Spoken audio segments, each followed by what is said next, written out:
So the Chicago Bears just hinted at multiple moves, and I think this is going to be a good indicator of what their focus is going to be throughout this offseason. But rightfully so, the focus has been right now on this coaching search, right? And Ben Johnson and Aaron Glenn are interviewing today.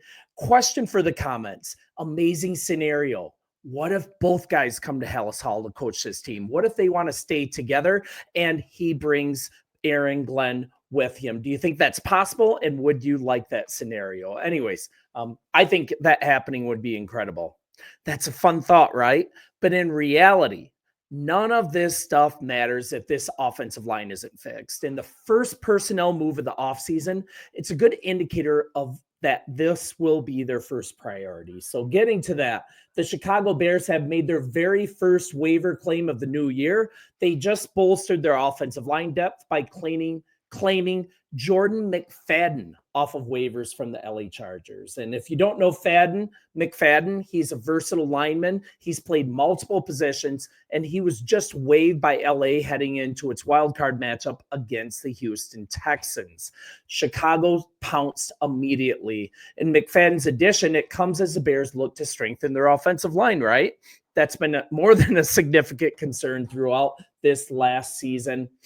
Quarterback Caleb Williams, he was sacked a league high 68 times. Unbelievable. You could say some of them were on the young quarterback, but few who watched the Bears in 2024 would call the team's O-line even functional. So while the addition of McFadden, it isn't a huge one, it's not earth-shattering, he could wind up being a significant role player if he pans out. So a little bit about McFadden. He was selected in the 5th round of the draft, 156 overall by the Chargers just back in 2023. And if you look at his rookie season, he appeared in 12 games. He started 2. He played a total of 163 offensive snaps, accounting for about 20% of the team's total offensive plays. He also contributed on special teams as well. Pretty good for a 5th round selection. Now, just this last year, the coaching changeover, he made the Chargers 53-man roster in 2024, inactive most of the year, only dressed 1 game. And early in the offseason, head coach Jim Harbaugh, he even tried to convert the 6'2", 303-pound O-lineman to fullback. They ended up keeping him on the O-line, but it speaks to some of his athleticism. And if you look at Todd Monken's, Greg Roman's offense, he runs a very specific set. It's really unique, and it looks like really McFadden's skill set, what he does well, just didn't fit the scheme. He never really found solid footing in this offense. But this isn't just a nonsense player. He set Clemson's record for starts by an offensive lineman.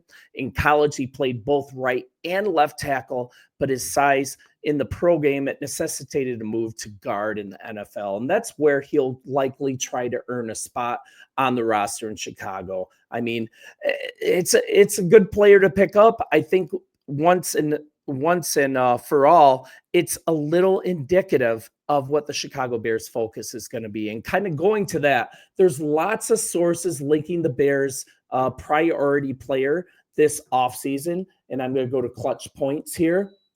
And also reinforcing this, Christopher Knox of Bleacher Report, he named the Bears the top potential suitor for Kansas City Chiefs offensive guard Trey Smith.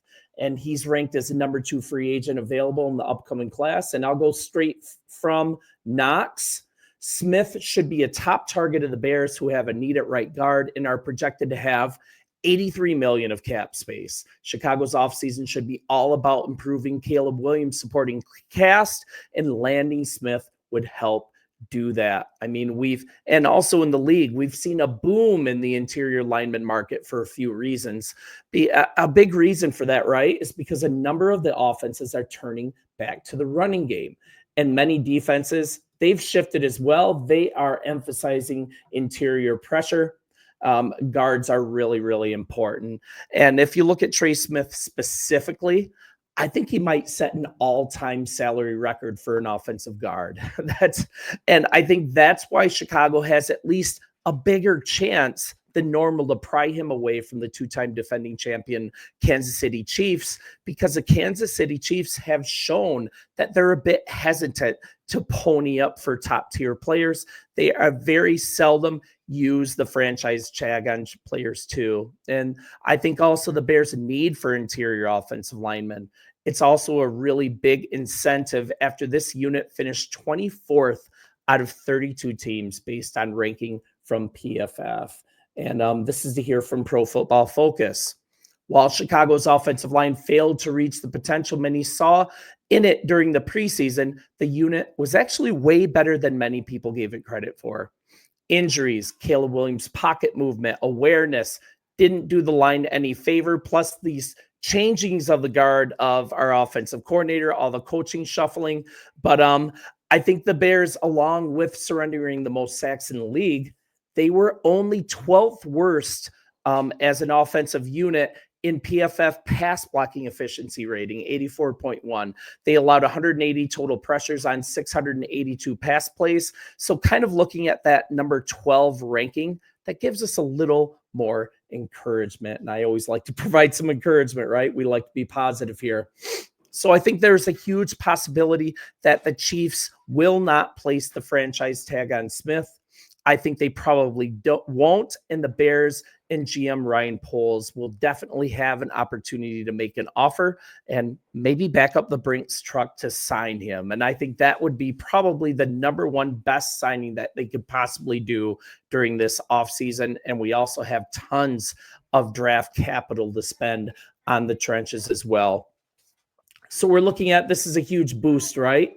Protecting Caleb Williams, and Trey Smith really just hits the nail on the head for what's needed. He's only 25 years old. He could be the guard that the Bears are looking for long-term to protect Caleb Williams for the long haul. He'd be a franchise-changing building block in a major area of need for the Bears.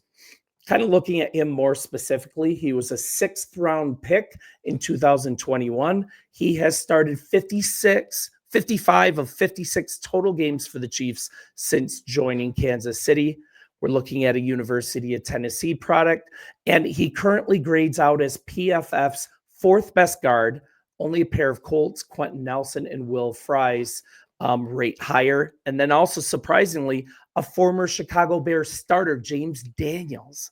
He's one of the guys of the 3 that rank higher than Trey Smith. And then we're looking at this relative ranking. It's not really an outlier because PFF graded Smith as his 15th best in 2021, the 12th best in 2022, and the 10th best guard over the previous 3 seasons. So right now, kind of what he would cost. Spot Track has Smith projected to get a 4-year deal around $74 million. And the Bears are expected once again to have a really healthy cap situation again this offseason. It gives the Bears a leg up on a lot of teams. They can afford it. And with Ryan Poles struggling to find solutions on the line, he has the need for even to his job security to absolutely hit a home run this offseason, not only in free agency, but in the draft. Landing Smith would be a key move. They also have needs at both tackle spots as well. Williams should be the priority for the franchise moving forward, and getting the protection up front is so important. And also Ryan Poles, he really needs a win fixing this offensive line. So it would make an incredible statement that he's serious about doing so. Now, moving forward, as far as the Bears' emphasis, they also signed 10 players to future reserve contracts, and there's a heavy concentration on offensive line. We're looking at Ricky Stromberg, hard knock standout, and the most promising out of the bunch, literally the best offensive lineman to ever come out of Canada, Theo Benedict, and also Chris Glazer. And kind of about reserve and future contracts. They're a way for teams to get like a head start on constructing their 90-man off-season rosters. And it's kind of unlike practice squad deals. These contracts prevent the player from negotiating with other clubs. So the players that are signed to futures and reserve contracts are guys that, like teams like the Bears, are like, we want these guys off limits. They quite possibly could be a part of our future. Looking at NFL teams as a whole, they can sign as many reserve future players as they want, as long as the total contracted players does not exceed 90. Even now, the players don't count towards the current 53-man roster or the salary cap. And once the 2025 league year starts, they'll revert to the 90-man offseason roster. So kind of some stuff to chew on. I think already it's a really good thing that the Bears are signaling that offensive line is going to be a huge emphasis this offseason. Also with these contracts, these interviews coming in with the two Lions coordinators, how cool would it be for Johnson to go ahead and take the head coaching job and say, you know what, Aaron Glenn, come with me and coach the defense. Let's keep part of the band together. I would be so for it. And it would give me way more comfort with bringing Johnson in as a first-time head coach if he already has someone that he's already used to collaborating with. So you guys let me know what you think. If that dream is even possible, bear down, and I'll see you in the comments. Later.